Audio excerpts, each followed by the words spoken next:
بسم اللہ الرحمن الرحیم۔ السلام علیکم دوستو۔ ناظرین گرامی، جنات پر بحث ازل سے جاری ہے۔ بہت سے لوگ اس کھوج میں رہتے ہیں کہ جنات کیسے ہوتے ہیں اور وہ کیا کچھ کر سکتے ہیں۔ ان کی شکلیں جانوروں جیسی ہوتی ہیں یا انسانوں جیسی؟ ان کے 7 گروہ کون سے ہیں اور یہ کیا کام کرتے ہیں؟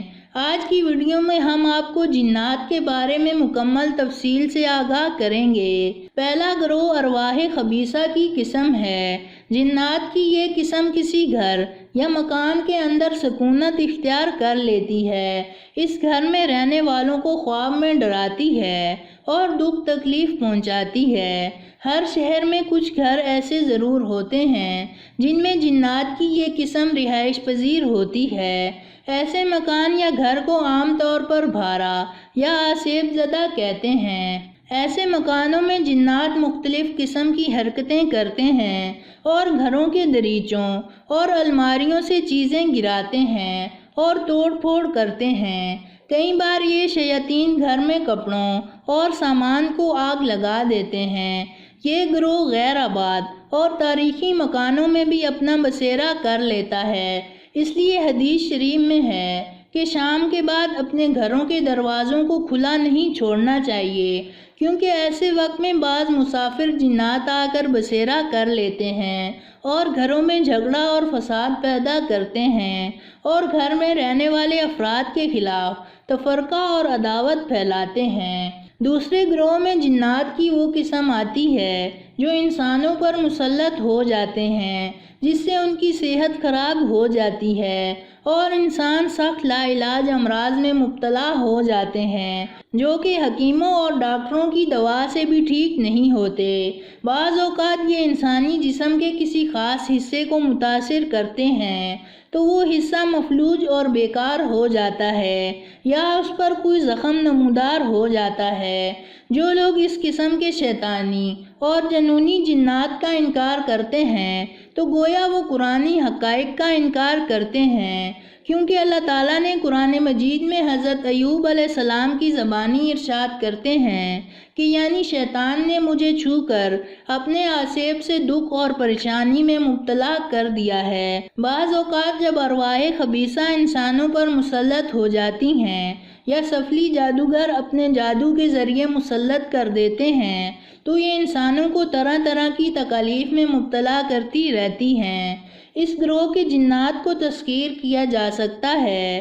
ہندوستان، چین اور تبت کے لوگوں میں اس قسم کے سفلی عاملین بکثرت پائے جاتے ہیں۔ تیسرے گروہ میں جنات اور شیطان کی وہ قسم آتی ہے جو قبرستان یا اس کے ارد گرد اپنا بسیرا کر لیتی ہے۔ یہ جنات انسانوں کے ساتھ زندگی میں رہنے والے ہمزاد ہوتے ہیں جو موت کے بعد وجود عنصری سے جدا ہو کر کچھ عرصہ فوت ہو جانے والے لوگوں کی قبروں پر منڈلاتے رہتے ہیں۔ ہندو لوگوں میں یہ عقیدہ عام طور پر پایا جاتا ہے کہ مرنے کے بعد ان کی روح بھوت بن کر ان کے رشتہ داروں پر مسلط ہو جاتی ہے۔ اس لیے یہ لوگ مرنے کے بعد اپنے مردے کو جلانے کے لیے شمشان گھاٹ جاتے ہیں تو اپنا لباس اور حلیہ تبدیل کر لیتے ہیں، حتیٰ کہ سر، داڑھی اور مونچھیں منڈوا دیتے ہیں تاکہ موت کے بعد مرنے والے کی روح بھوت بن کر ان کو نہ پہچان سکے۔ نیز ہندو لوگوں میں یہ بھی رواج ہے کہ شمشان گھاٹ میں جب مردہ جلاتے ہیں اور اس کی کھوپڑی پھٹتی ہے تو وہاں جتنے بھی ہندو ہوتے ہیں وہ سب کے سب الٹے پاؤں اپنے گھر کی طرف بھاگتے ہیں اور پیچھے دیکھنے کا نام بھی نہیں لیتے۔ دراصل ان کا یہ خوف بلا وجہ نہیں ہوتا، کیونکہ مردے کی روح تو بھوت نہیں بنتی بلکہ اس کا ہمزاد جو پیدائش سے اس کے ساتھ لگا رہتا ہے موت کے بعد اس وجود عنصری سے الگ ہو جاتا ہے اور بعض اوقات وہ ہمزاد فوت ہو جانے والے کے کسی رشتہ دار یا کسی دوسرے شخص پر مسلط ہو جاتا ہے۔ چوتھے گروہ میں جنات کی وہ قسم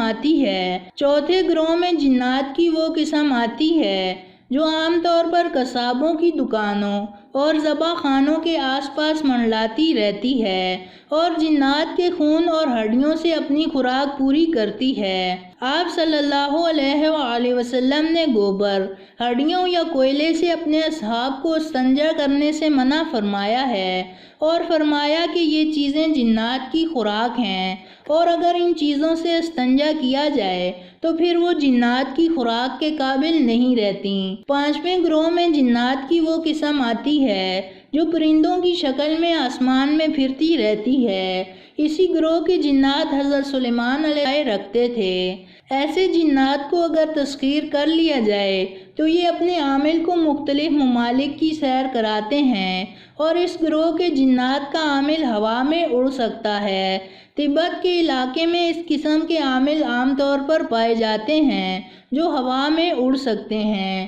6ٹھے گروہ میں زانی و شیطانی جنات اور شیاطین ہوتے ہیں جو جوان لڑکے اور لڑکیوں کو اور خاص طور پر کنواری خوبصورت لڑکیوں پر مسلط ہو کر غلط ترغیب دیتے ہیں۔ اس گروہ میں لوطی جنات اور شیاطین بھی ہوتے ہیں۔ اس گروہ کے شیاطین جس کسی پر مسلط ہو جاتے ہیں وہ ہرگز کسی صورت غلط فعل سے باز نہیں آتے۔ ان کے لوطی تسلط اور تصرف سے بعض افراد اپنی جوان خوبصورت عورتوں سے منہ پھیر کر دیوانہ وار فطری وضع کے خلاف فعل کرتے ہیں اور ذرا بھی نہیں شرماتے۔ اس گروہ کے متاثرہ مریض مرد و عورت کا علاج کرنا قدرے مشکل ہوتا ہے۔ اس گروہ کے جنات اور شیاطین کے عامل بھی زانی ہوتے ہیں۔ اللہ تعالیٰ اس گروہ کے شیاطین اور جنات سے ہر کسی کو محفوظ رکھے۔ 7ویں گروہ میں وہ جنات اور شیاطین ہیں جو کاہنوں، ماہروں، جادوگروں اور سفلی عاملین کے پاس خبریں لاتے ہیں۔ یہ اپنے عاملوں کے دم، تعویذ، گنڈوں، جھاڑ پھونک اور ٹونے جادو میں ان کی مدد کرتے ہیں۔